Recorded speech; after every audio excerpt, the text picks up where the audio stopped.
Drive a 2016 Honda Civic with a cracked dashboard I've been meaning to fix for 2 years. My sister drives a leased Audi she can't afford, and somehow I'm the one who ends up paying for things. That's been my whole life in one sentence. My name is Nora. I'm 31 years old. I work as a physical therapist at an outpatient clinic, and I have a daughter named Poppy who just turned 7. Poppy has my eyes and her father's stubbornness, and she is, without question, the best decision I have ever made. We've been on our own since she was 2, and, honestly, we've been fine. Better than fine. I've built a real life for us. Small apartment, steady income, a savings account that actually has savings in it. What I also have, unfortunately, is a family that has never quite adjusted to the version of me that doesn't say yes to everything. My mother is the kind of woman who frames every request as a favor she's doing you. My sister Claudia is 34 and has spent the better part of a decade in a marriage that costs more than it earns. Her husband, my brother-in-law, is a man who has a very firm handshake and very soft work ethic. They have twin boys, Leo and Finn, who are 9 and genuinely lovely kids. None of this is their fault. My father passed away 6 years ago. After that, the invisible contract in our family shifted. Before, it was Dad who handled the big things, the repairs, the bills when things got tight, the quiet loans that were never called loans. When he was gone, nobody said anything out loud. But slowly, gradually, the calls started coming to me. Can you help with the insurance this month? The roof repair guy wants a deposit. Do you have anything? Claudia's car needs new tires. I said yes more times than I can count. Not always because I wanted to, but because I genuinely love my mother and I didn't want to watch her struggle. And because I thought it was temporary. I thought once things stabilized, the asking would stop. It didn't stop. Here's the thing nobody tells you about being the reliable one in a family. Reliability gets mistaken for inexhaustibility. Once people know you'll catch them, they stop being afraid to fall. Last Thanksgiving, Poppy asked if she could have the stuffed shells my mom makes. My mom said she'd made them for Claudia's boys because they specifically requested it, and Poppy could have the regular pasta with everyone else. Poppy didn't cry. She's 7. She just said okay, and that small okay sat in my chest like a stone for the rest of the night. I told myself it was nothing. It was just pasta. It was just pasta. So when my mother called in February to tell me she was planning a birthday dinner for her 70th, I felt the familiar mixture of love and dread that I've come to associate with most family events. 70 is a milestone. I wanted to celebrate her. Of course I did. I'm thinking Hartwell's, she said. Hartwell's is a restaurant and the kind of neighborhood where they don't print prices on the menu they hand to the guest. The kind of place where the bread basket costs $12 and nobody mentions it. I'd been there once for a work dinner and spent the next 2 days quietly recalibrating my budget.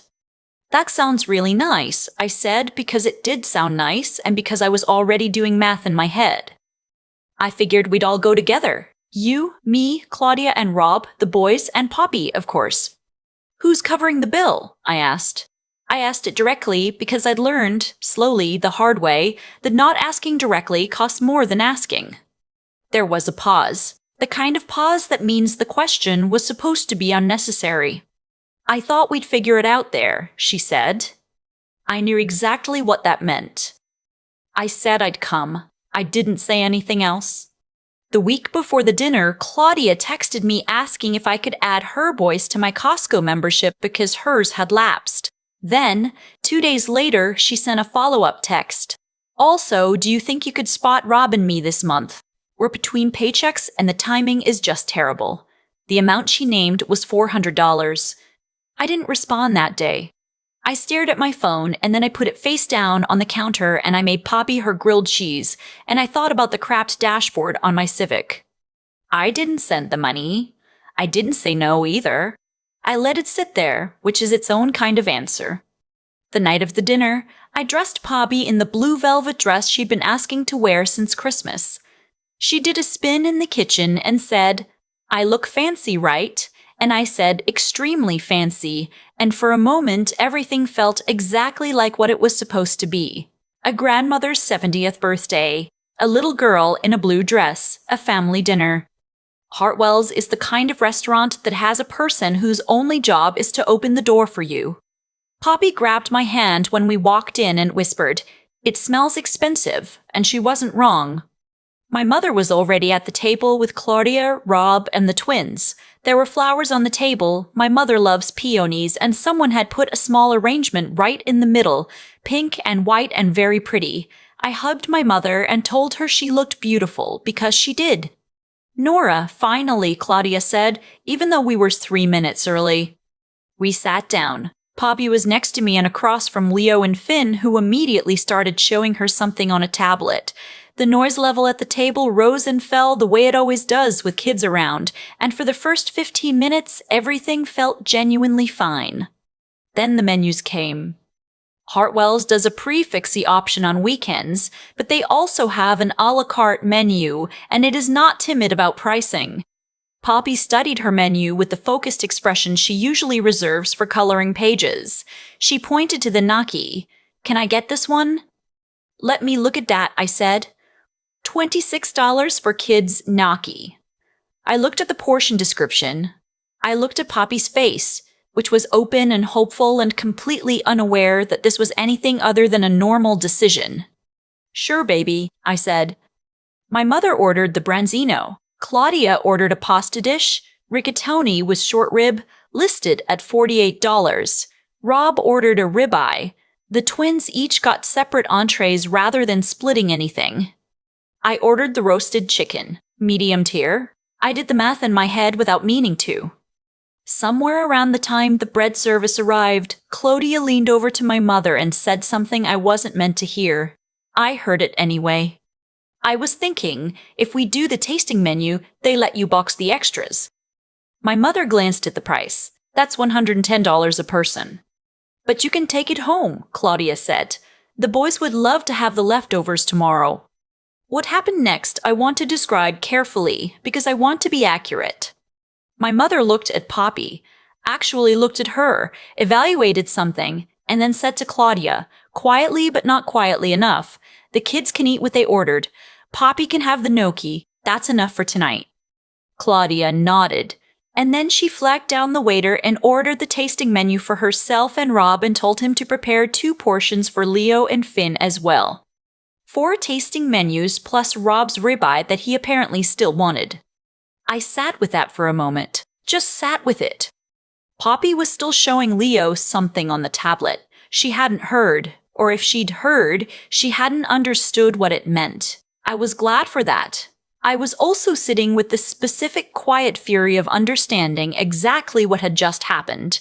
My daughter's meal was enough, while boxes of tasting menu were being arranged to be taken home for the same boys who'd gotten the stuffed shells at Thanksgiving. I picked up my water glass. I set it down. I thought about the $400 text that I still hadn't answered. I thought about the Costco membership. I thought about all the years of roof deposits and insurance payments and the Thanksgiving pasta and every single time I had looked at my mother's face and decided that keeping the peace was worth more than keeping score. Poppy looked up at me and said, "Mom, do they have any lemonade?" And I smiled at her and said, "Let's find out." And I flagged down the waiter and asked, and they did, and she was very pleased about it. When the waiter came back to check on the table, I asked him, very calmly, if I could please have the bill separated, just my portion and my daughter's items. He nodded. No drama, no explanation needed on his end. "Of course. I'll get that ready for you." My mother looked at me. "What does that mean?" "It means I'm going to pay for what Poppy and I ordered," I said. My mother's expression shifted in a way I recognized. It was the expression that preceded a conversation about family, about togetherness, about how we do things. "Nora, it's my birthday dinner." "I know," I said. "Happy birthday, I love you." "We were going to split the bill," Claudia said, which was the first time anyone had said that out loud all evening. "I'll cover my and Poppy's portion," I said again. Same tone, same volume. I wasn't cold, I wasn't sharp. I was just a woman stating a fact at a dinner table. Rob made a sound that was somewhere between a laugh and a scoff. "It's one dinner." I looked at him. "It is." He seemed to expect something more from me. I didn't have anything more for him. The waiter came back with the separated check. My share came to $61, including the lemonade and Poppy's gnocchi, which she ate every bite of and declared the best noodles she'd ever had in her life. I paid it. I tipped well because I always tip well and because none of this was the waiter's situation to absorb. I stayed for the rest of the dinner. I wasn't punishing anyone by leaving. I had no interest in making my mother's birthday smaller than it needed to be. I ate my chicken. I watched Poppy charm my nephews. I told my mother that the peonies were beautiful, because they were. What I didn't do was offer to cover the rest of the bill when it came. Claudia covered some of it. My mother covered some of it. There was a tense conversation at the end of the table that I was pointedly not included in, which was fine. I helped Poppy with her jacket and said my goodbyes and hugged my mother, who was stiff in the way that meant we would be talking about this later. In the car, Poppy said the gnocchi was the best part of the whole year. She was asleep before we hit the highway. The later came 4 days after the dinner in the form of a phone call from my mother that lasted 40 minutes. She said I had embarrassed her. She said that separating the check made a statement. She said that family doesn't keep score. I listened. I let her finish, and then I said, as carefully and as honestly as I knew how to, "Mom, I love you. But I've been covering things for years that I didn't agree to and didn't say no to because I didn't want to upset you. I'm not doing that anymore."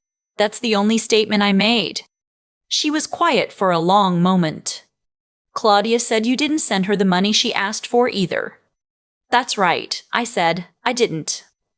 Another pause. She needed it. "I know," I said. "I need a lot of things too." She said she needed time to think, and I said that was completely fair, and we hung up. I sat on my kitchen floor for about 10 minutes afterward, not crying, just existing in the particular exhaustion of having said the true thing. Claudia texted me 3 days later, not to address the dinner, not to talk about the money. Just, "Leo has a soccer thing Saturday if Poppy wants to come." Like a white flag dressed up as a calendar invite. I said Poppy would love that, because she would.